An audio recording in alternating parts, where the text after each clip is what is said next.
Gimana ya rasanya bisa kadang-kadang ngerasain hidup cita rasa Louis Armstrong misalnya. Jangan terus-terusan sepultura kan ya. Kadang ada kondisi kita butuh semangat, kita butuh action yang benar-benar bikin kita itu survive dalam satu masalah. Tapi tidak selalu action dan semangat kita itu harus dalam keadaan rushing, dalam keadaan buru-buru, dalam keadaan panik. Banyak banget masalah yang bisa kita lewatin dengan sikap-sikap yang dalam tanda petik santai. Banyak banget konflik yang bisa kita lalui justru dengan sikap-sikap santai kita.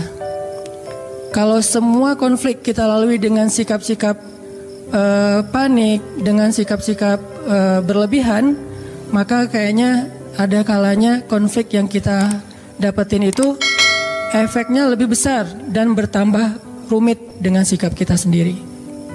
Bisa konflik dengan orang tua, konfliknya mungkin salah paham atau udah agak kurang nyambung nih antara kita dengan orang tua.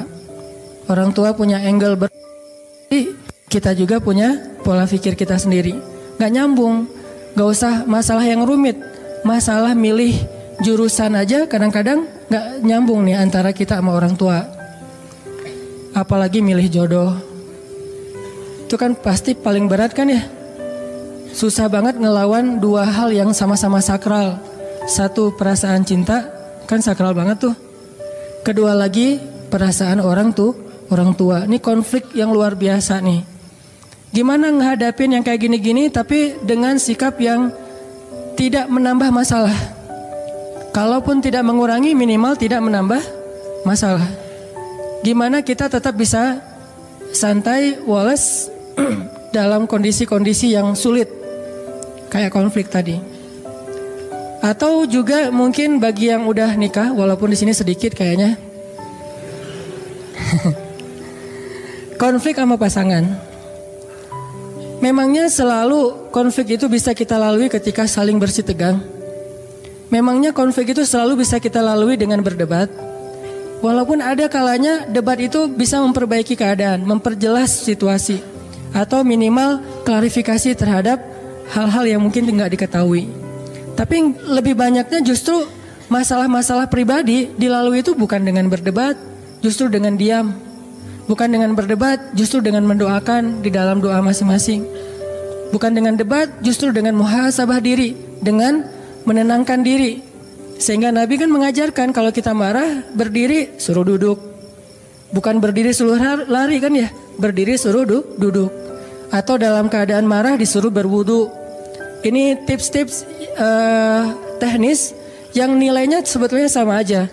Berusaha untuk menenangkan diri dan melewati suatu masalah itu bukan dengan kepanikan, bukan dengan emosi yang membara. Nah, bisa nggak kita ngelalui hal-hal yang kayak gini? Atau dengan teman yang sama-sama sedang bersaing ngecengin seseorang yang sangat istimewa. Bisa nggak fair play lah ya? Gimana caranya?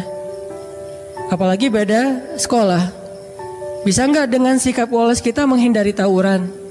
Dengan sikap woles kita nggak ada lagi perang antar kampus atau antar sekolah.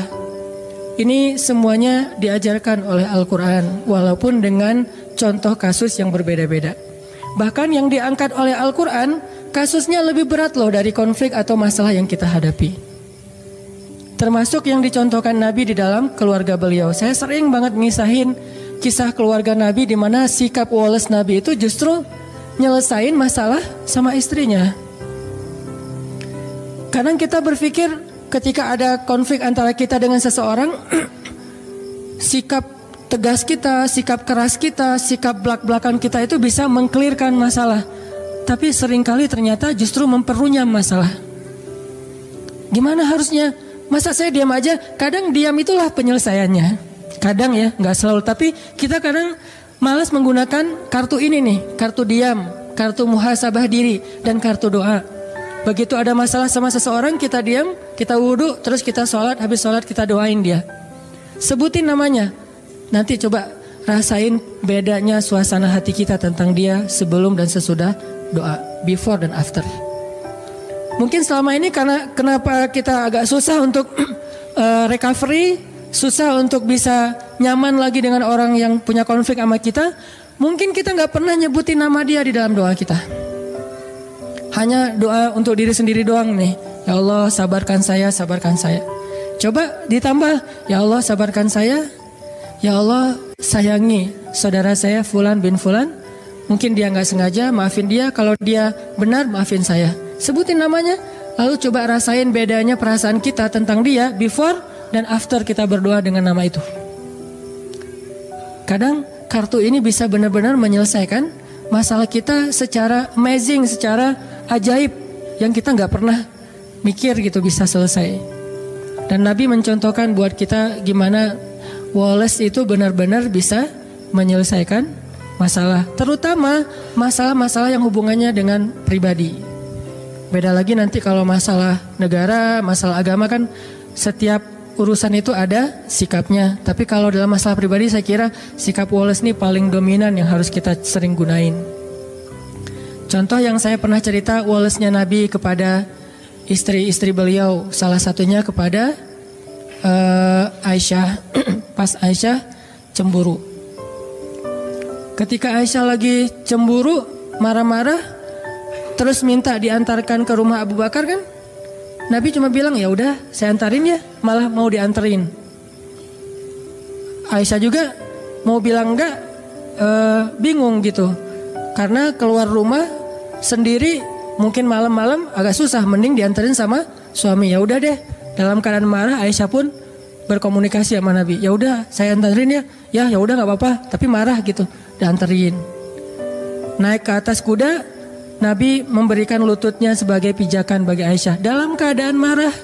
Apakah Nabi tidak marah? Mungkin Nabi juga marah. Mungkin Nabi juga tersinggung dengan sikap Aisyah, tapi tetap bisa ngejaga emosinya dengan sangat Wallace. Nabi jongkok, terus meletakkan lututnya di depan Aisyah, tangannya diberikan. Coba gimana cewek teh digituin? Apa nggak kelepek-kelepek ya? Lagi mana nih Aisyah? Mau naik sendiri ke atas kuda susah. Mau pakai bangku nyari-nyari dulu. Ya udah deh, apa yang ada di depan ya udah pegangan tangan. Sentuhan itu menurut beberapa penelitian memberikan efek luar biasa secara psikis kan ya. Sehingga ada, saya pernah baca artikel nih. Entah kebaca entah sengaja nyari ya. Ternyata meluk itu, pelukan itu memberi efek yang luar biasa kepada pasangan atau kepada anak. Sehingga minimal kita harus memeluk pasangan kita. Maaf ya, nanti dipraktekin ya. Minimal dalam sehari kita memeluk pasangan kita 20 detik. Minimal. Dan saya mah kayaknya lebih dah itu mah. Minimal 20 detik. 20 detik ini sekali meluk ya. Bukan sekali meluk sedetik terus 20 kali, nggak ngaruh juga sih. Satu kali meluk 20 detik itu ngefek. Nah, Nabi meletakkan kakinya, lututnya untuk jadi pijakan buat Aisyah, memberikan tangannya, sentuhan tangan, kemudian diangkat naik ke atas onta atau keledai atau kuda, jalan ke rumah Abu Bakar. Sampai di rumah Abu Bakar, Nabi dengan santainya nanya kepada Aisyah, Aisyah boleh nggak saya ngomong lebih dulu? Akhirnya Aisyah bilang boleh, tapi jangan ngomong kecuali yang benar ya. Lagi marah Aisyah teh. Nabi Wallace, yang nggak Wallace justru Abu Bakar. Abu Bakar marah, mukulin Aisyah di bagian pundaknya, pukulan yang tidak melukai. Dipukul sama Abu Bakar. Ya Aisyah, kenapa kamu bicara kayak gitu kepada suami kamu dan dia adalah Rasulullah? Allah aja percaya sama dia, masa kamu enggak? Terus Nabi menengahi gitu. Kata Nabi, ya Abu Bakar, saya tidak ngantar istri saya ke sini untuk kamu sakiti. Kalau kayak gini mending saya pulang aja. Maaf ya Rasulullah, maaf. Akhirnya Abu Bakar minta maaf. Rasulullah lihat ke belakang, tuh Aisyah, kan aku belain kamu kan? Akhirnya Aisyah, ya deh gitu, udah. Coba Nabi menyelesaikan masalah dengan pasangannya, bukan dengan Aisyah, bukan. Ya udah, aku anterin deh. Ini kayaknya kita harus belajar nih akhlak kayak gini. Dan saya juga masih belajar. Kalau teman-teman nggak apa-apa kalau nggak belajar, karena juga nggak tahu praktekin ke siapa kan. Nanti aja deh belajarnya. Sekarang dengerin aja dulu.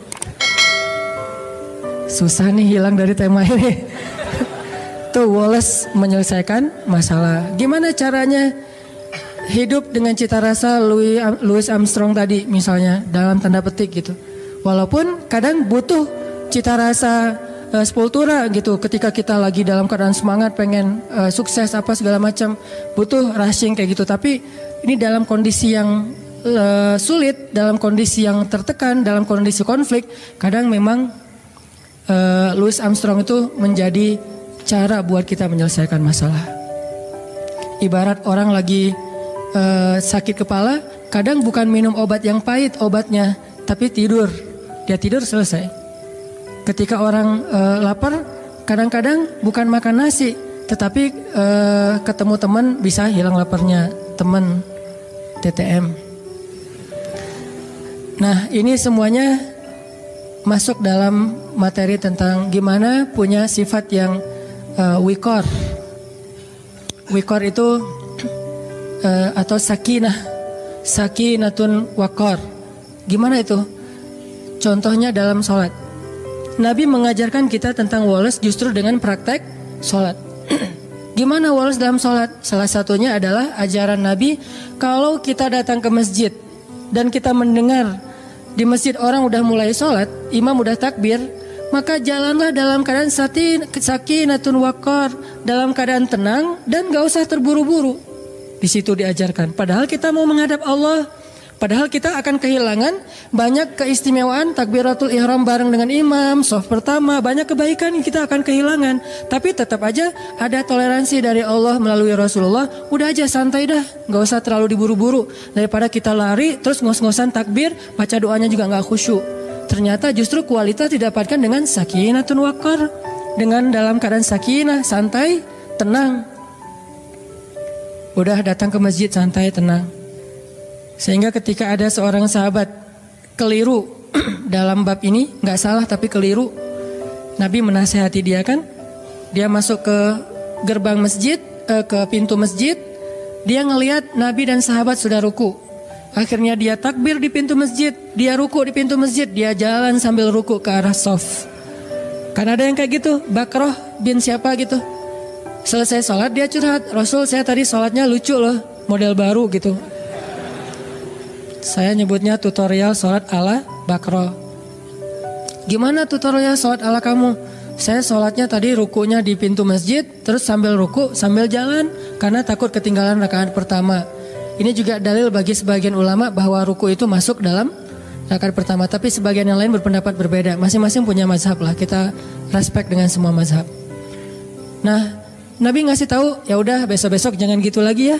Coba. Nabi juga ngasih taunya Wallace tapi nyelesain masalah, bukan Wallace diam pasif ya.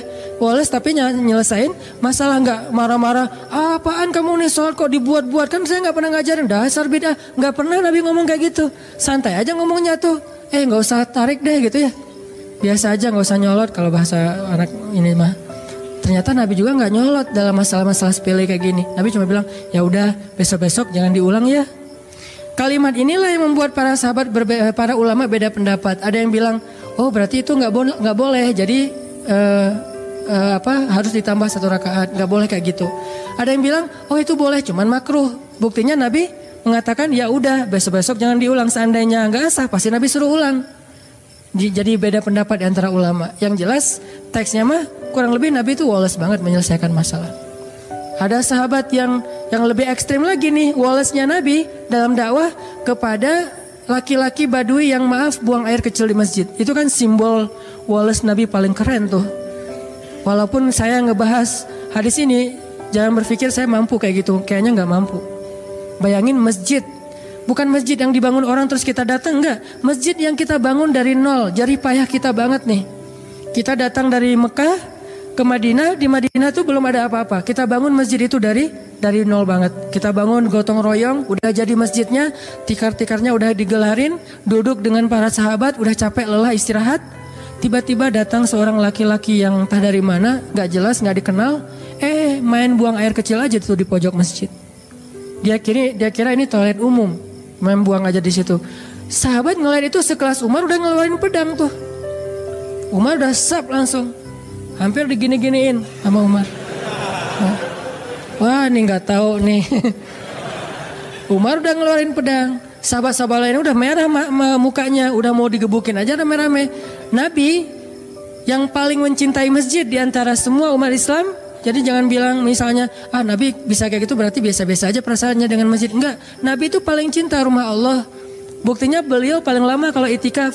Mana pernah kita itikaf Ramadan 30 hari atau 29 hari. Nabi pernah banget Ramadan itikafnya full. Nggak usah ada masjid, belum ada masjid aja Nabi itikaf di Gua Hiro sebelum jadi Nabi. Jadi Nabi itu cinta banget dengan rumah ibadah, cinta banget dengan rumah Allah. Sehingga ketika ada yang menistakan rumah Allah itu pasti paling marah duluan Nabi teh. Karena hati beliau paling bersih. Kenapa Nabi bisa woles? Karena itulah yang diajarkan Allah. Akhirnya Nabi bilang udah woles saja sahabat-sahabat, santai-santai, tunggu sampai dia selesai. Jangan ganggu dia, karena kalau kita ganggu dia nanti jadi penyakit. Bayangin baru setengah diganggu kan jadi penyakit ya. Tunggu, biarin dia sampai selesai. Kalau belum mungkin dihalau, tapi karena udah terlanjur ya udah beresin aja dulu. Udah beres, baru Nabi minta tolong ada beberapa orang sahabat ngambil air, disiram, dibersihin, beres. Orangnya dipanggil sama Nabi. Siapa namanya? Senyum malah tuh coba. Jadi kalau kita belajar Islam rajinnya justru cemberut, kita ini nggak ikut sunnah Nabi. Kalau makin kita belajar Islam makin rajin senyum, berarti kita ikut sunnah Nabi. Karena sunnah Nabi yang paling luar biasa itu senyum. Bahkan kepada orang yang gak ngerti, disenyumin nama Nabi. Siapa namanya? Kenalan. Coba lihat KTP-nya, SIM dan segala macam. Bahasa gitu. Nah, ini mah kita ya. Ambil kenalan, udah kenalan. Udah ngobrol-ngobrol baik. Akhirnya Nabi ngasih tahu, ini tuh rumah ibadah. Kami mensucikan tempat ini karena kami di sini menyembah Allah Subhanahu wa taala. Jangankan buang air, bahkan sampah aja kami pungut dari sini. Kan ada hadis kalau misalnya kita ngelihat sampah sekecil apapun di masjid, masukin ke kantong nanti dibuang di luar kalau itu bukan najis gitu kan. Nah, sampah aja nggak boleh ada di dalam rumah Allah. Tadi kamu mungkin karena nggak tahu ya, gitu-gitu deh bahasa kurang lebih. Oh itu ya, maaf salah, saya salah tempat berarti dan segala macam, dia nggak enak hati gitu. Ya udah nggak apa-apa, dinasehatin. Lama-lama malah masuk Islam. Udah mungkin dia sengaja ngetes kali itu. Cuman agak ekstrem sih ngetesnya modalnya gitu. Pengen hijrah, maaf, buang air kecil di masjid dulu. Kalau masjidnya woles, dia hijrah. Kalau masjidnya nggak woles, dia nggak jadi hijrah tuh. Akhirnya dia masuk Islam. Udah gitu dia doa, ya Allah rahmatilah saya dan rahmatilah Muhammad, yang lain jangan. Doanya gitu-gitu amat. Saya dan Muhammad doang, yang lain jangan. Sebel dia sama yang lain. Yang lain makin, apaan sih doa juga. Kata Nabi, jangan gitu. Kalau doa mintalah kebaikan buat semuanya, karena kamu akan mendapatkan kebaikan sebanyak yang kamu doakan. Oh gitu, ya Allah rahmatilah saya, rahmatilah Muhammad, dan rahmati juga orang-orang di sekeliling saya. Baru yang lain geleng-geleng. Bener ya, Nabi luar biasa. Bisa mengubah kutub hanya dengan sikap wolesnya. Bukankah ada sahabat yang masuk Islam itu justru gara-gara Nabi juga menunjukkan sikap woles ketika dia marah-marah? Dia tuh pengen bunuh Nabi nih, nanti cari ya namanya siapa.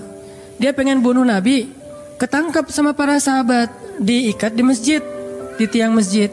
Setiap kali Nabi datang ke masjid, Nabi selalu menyapa dia. Gimana kabarnya? Tahu, kata dia. Oh ya udah, masuk. Besok datang lagi, Nabi nih kayak udah tahu orang diikat, tanya kabar gitu ya. Gimana kabarnya hari ini, udah makan belum? Tahu orang lagi diikat gini, nanya kabar, marah. Nabi bawa makanan, nih ada korma, tapi nggak diracun, korma aja. Korma air, Nabi ngasih dia air, tapi diikat tetap diikat. Kenapa kok bisa gitu? Karena hak agama, tetap hak agama nggak boleh kita curangin. Kalau kita mencurangi hukum Allah, berarti kita zalimnya ke Allah. Karena kita terlalu ngeringanin, terlalu nggak tegaan, akhirnya kita mencurangi hukum Allah. Tapi jangan sampai kita menjalankan hukum Allah sambil mencurangi hamba Allah. Nih, inilah indahnya Islam, pertengahan banget nih. Tegas, tapi nggak zalim. Ada orang yang tegas, keras, zalim. Ada yang terlalu lemah, akhirnya jadi kezaliman merajalela. Nah, Nabi tetap mengikat dia di tiang masjid, tapi dikasih makan. Dan makan itu, makanan yang Nabi makan bukan sisa. Dikasih minum, disapa, diperhatikan kalau lagi malam pakaiin selimut biar nggak kedinginan. Tapi tetap diikat di masjid. Dia bisa tidur sambil duduk di tiang masjid. Lama-lama setelah Nabi berkali-kali menunjukkan sikap Wallace yang luar biasa, akhirnya dia membalas sapaan Nabi. Nabi japri dia udah bukan dirit lagi sekarang, dibalas. Mulai typing dia teh. Tadi dirit juga enggak, di blok malah. Tapi Nabi ngirim aja terus. Nah kita kadang-kadang ngedakwahin teman kita dengan perasaan bukan kita udah lebih baik dari dia ya. Gak boleh sama sekali kita berpikir kayak gitu. Karena kita sadar kadang kalau dia nanti udah dapat hidayah Allah, bisa jadi dia akan nyalip kita di tengah jalan, lebih soleh dari kita. Lagi pula kan kita gak tahu akhir hidup kita itu akan baik atau buruk. Nauzubillah, mudah-mudahan kita tetap dapat husnul khotimah. Bisa aja dia yang kita lihat kayak sekarang biasa-biasa aja, ntar akhir hayatnya malah dapat hidayah dan masuk surga. Banyak banget kisah-kisah kayak gitu. Kita ngedakwahin teman kita karena kita sayang sama dia. Kayak dulu kita ngajak dia malam keluar, malam nongkrong karena kita dekat sama dia soulmate kita banget, teman kita, sobat kita banget. Sekarang kita juga ngajak dia untuk belajar Islam bareng, ngajak sholat bareng karena dia teman kita. Sebagaimana dulu kita ngajak dia kepada hal yang kita senangi, sekarang juga kita mengajak dia kepada hal yang kita senangi dan insya Allah baik. Bukan karena merasa lebih baik. Kalau disikapin kayak tadi tuh, nah di situ belajar nih. Saya juga masih belajar banget gimana bisa Wallace. Gak gampang emang, karena ini urusannya emosi kan, perasaan. Kalau urusannya logika doang sih bisa, tapi kalau udah perasaan kadang-kadang subjektif, egois sih kadang-kadang kita mah. Nabi bisa menekan perasaan itu, sehingga Nabi menunjukkan sikap paling baik. Akhirnya orangnya membalas ketika Nabi bilang, gimana kabarnya hari ini? Baik Muhammad, udah lembut ucapannya, udah pakai emoticon senyum. Oh udah beda nih, tadi kan gak ada gitu-gituan. Setelah dia udah mulai baik ucapannya, Nabi bilang ke sahabat, lepaskan ikatan dia, dilepasin. Udah dilepaskan, Nabi ngobrol sama dia, akhirnya dia bilang dia ingin kembali kepada kaumnya. Ingin mengambil tebusan. Dan hebatnya Nabi, percaya lagi sama dia tuh. Nabi memberikan kepercayaan itu sebagai bentuk menunjukkan sikap Nabi yang luar biasa. Orang yang pengen bunuh Nabi malah ketika berjanji akan mengambil tebusan terhadap dirinya. Karena kan suasana perang berarti harus menebus ya. Nabi percaya, udah pulang aja. Kalau kamu menebus, datanglah kembali. Cuman sebelum dia pulang, Nabi nyuruh dia mandi. Nah ini ada pelajaran juga. Ternyata mandi itu bukan soal ketika kita mau malam mingguan doang. Mau ke masjid juga kita sebaiknya mandi walaupun bukan hari Jumat. Dan ini bukan hal wajib sih. Kenapa? Ternyata mandi itu memberi efek dapat hidayah. Dia mandi seperti orang mandi junub, mandi besar.